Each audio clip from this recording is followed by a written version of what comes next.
Now log into the blynk.cloud website. Then go to developer zone. Here click new template. Here we need to enter the template name. Enter the template name as smart door lock or control solenoid lock. And select the hardware as ESP8266 and connection type as Wi-Fi. Now click on the done button. Now go to data streams. Here click new data stream and select the virtual pin. Here give the name as switch and select the pin as V1. If you want, we can change this color. Now click on the create button. Now go to web dashboard and here drag the switch widget. Now go to the settings of this widget and here choose the data stream as switch and click on the save button. Now save the template. Now go to devices. Here click new device and then select from template.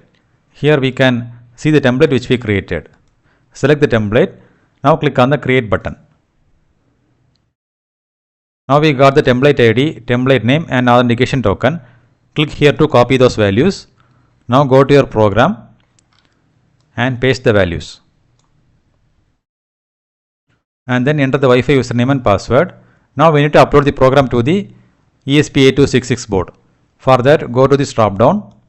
The port will be already selected. Click on that. Now we need to search for the board. The board model is NodeMCU 1.0.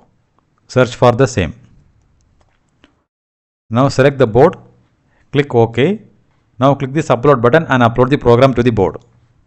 Now the program is successfully uploaded to the NodeMCU board. Now we need to set up the Blynk mobile dashboard. For that, download the Blynk IoT application from the Play Store. Once you open the application, you can see the template which we created in the Blynk web dashboard.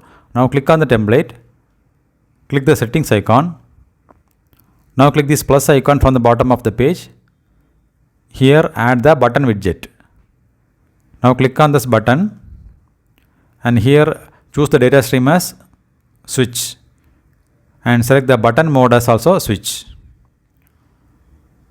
Now go to design and give the title as switch, or you can give any other title. Go back and again click the back button. Now we can check the output.